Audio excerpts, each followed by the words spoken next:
So happy to have you all here, especially because this is really a lot of work. There are hundreds and hundreds and hundreds of hours being incorporated in the enlargement reports.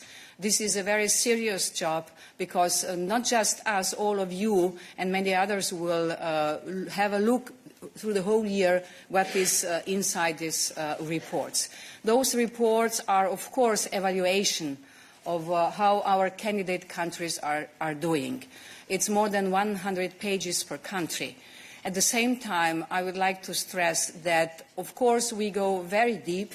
We want to acknowledge the achievements, and we also want to say what still needs to be done. So it is not enough time, in my short introduction to go through specific of some country, but perhaps I will get some more questions. So whatever we do with this enlargement report, it is really giving the hand to all our candidate countries. Here you are, we are willing to help, you have to deliver, and we will deliver too. So the first enlargement report of this Commission mandate and how to read it. We should read it against the background of a rapidly transforming geopolitical landscape. Today, Europeans need to do a lot more to take control of our own continent and protect our own security and prosperity. This can only be done successfully by working hand in hand with our neighbours, especially the candidate countries, to create a strong, stable, secure and united Europe based on our shared values. Only if we complete the unification of Europe, we can ensure peace, freedom and prosperity on our continent.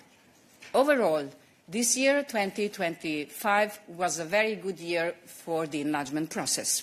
There have been significant advances. The progress on the EU path achieved so far by, as we have heard by our Vice President, Montenegro, Albania, Moldova and Ukraine shows that reforms pay off. This should serve as a strong motivation for all countries engaged in the process. The EU has also stepped up our response to new geopolitical realities through gradual integration, which really is bringing results, including through the Ukraine facility and growth plan for both Western Balkans and Moldova. We have started integrated candidate countries in key policy areas such as energy or defence, and in some parts of the single market such as financial services, SEPA or roaming.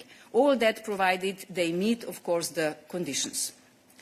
All are crucial to anchor our candidates in the key areas of the Union while advancing on accession negotiations. We have also been more assertive in assisting some of our candidates to protect their democratic space and fend off foreign interference and disinformation like in Moldova.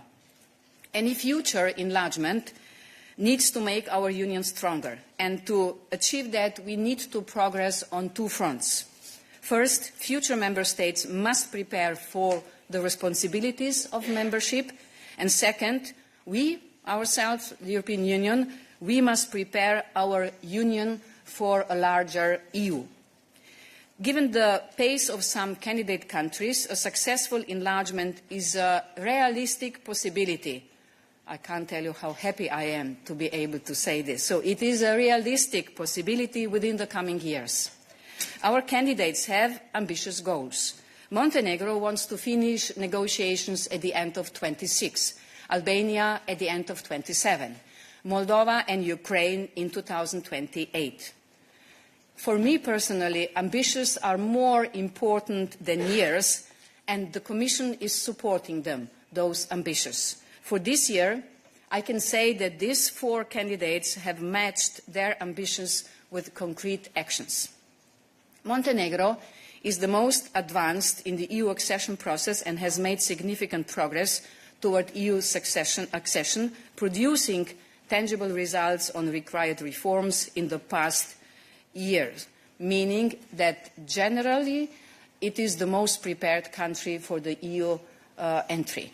In those enlargement reports, we measure the yearly progress from 1 year to 24 to 25, and also general preparedness. So general preparedness is the highest in Montenegro. Since our last report, 4 negotiation chapters have been closed, and more, 5 to 6, are expected still this year. Albania has made unprecedented progress. 5 out of 6 negotiation clusters are already open. Remaining 1 could still be in this November. And this outstanding result is a recognition of the firm political commitment of Albania and the clear EU aspirations of its society. 91% of the citizens of Albania are supporting the EU membership, the highest number from all the candidates.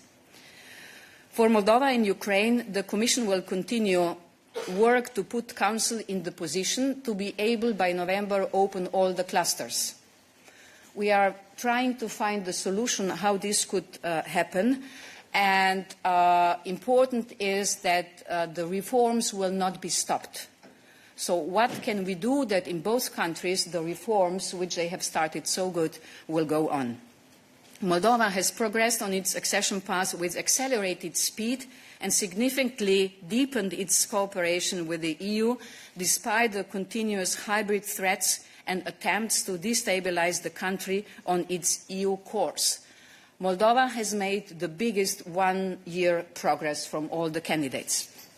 Ukraine has demonstrated its commitment to its EU path, moving forward on key reforms when the country is at war, when the bombs are falling on the country. And I am really full of admiration what this country is delivering. Can you imagine? We are as tough as to every other candidate country, also to Ukraine, and they are delivering reforms. This is a special factor we all should consider when we speak about the success of Ukraine. Of course, there are still further and steady progress needed in the fight against corruption. In Serbia, the authorities continue to declare EU membership as their strategic goal, but the deeds should follow. The actual pace of reform implementation has slowed down significantly. While some recent positive developments are noted, for instance on the field of media laws, Serbia needs to ensure credible progress across the board, notably to overcome the standstill in the area of judiciary and fundamental rights. Backsliding on freedom of expression and academic freedom needs to be urgently reversed. This is also what citizens of Serbia are requesting. Serbian authorities also need to make their strategic choice clear, avoid anti-EU rhetoric, here I will be much stricter, and show more proactive and objective communication on the country's EU accession process. And of course, what Kaya, you have been saying, that they have to align better with the European foreign and security policy. No real progress was observed in the last year for North Macedonia, Bosnia and Herzegovina and Kosovo, and the reasons are different. The Commission will continue supporting them in their work towards the EU. In Georgia, the situation has sharply deteriorated with serious democratic backsliding. Probably never ever before one of the enlargement reports has been really speaking so much about backsliding. We saw a rapid erosion of the rule of law and severe restrictions on fundamental rights. Georgian authorities need to urgently reverse their course. Georgian citizens demand a European future, and they have our support. For the Commission, the candidate status for Georgia exists only on the paper. For Turkey, the accession negotiations remain at standstill since 2018. At the same time, the country is a key partner sharing the same strategic interests in the Eastern Mediterranean as well as in the Black Sea region, where we work together on a cross-regional connectivity agenda. So, what's up now? The coming year will be a moment of truth for all candidate countries, but especially for those who presented ambitious plans. High ambitions come with high expectations on reforms. The candidates need to step up efforts to deliver lasting reforms, so not just ticking the boxes, that will enable a permanent transformation of their economies and societies to fully adjust to democratic standards and values. This needs to be underpinned by compliance with the rule of law and fundamental rights and clear adherence to the EU's geopolitical orientation. This requires leadership that builds trust, embraces change and fosters consensus across society and promotes EU values. At the same time, the EU is already taking steps to get ready for new members, so we also have to get ready.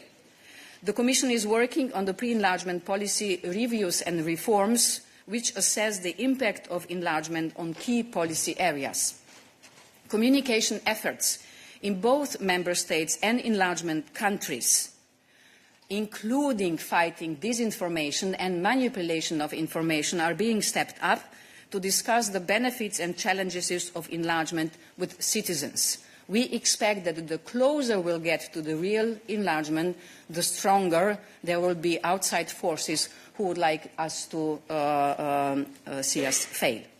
And to ensure that positive dynamics on the rule of law, democracy and fundamental rights are maintained, the Commission considers the future accession treaties will need to contain stronger safeguards. Future enlargement can only be successful if we ensure the highest quality of reforms and that they become a reality on the ground, and we put safeguards in place that reassure our citizens in the Member States that the integrity of our Union and democratic values are ensured, also after the accession. So, enlargement always has to make our Union stronger, and this success relies on readiness. So let us not shy away from having the necessary discussion on how we, the European Union, can make sure a larger Union will also be the stronger Union we need. Thank you.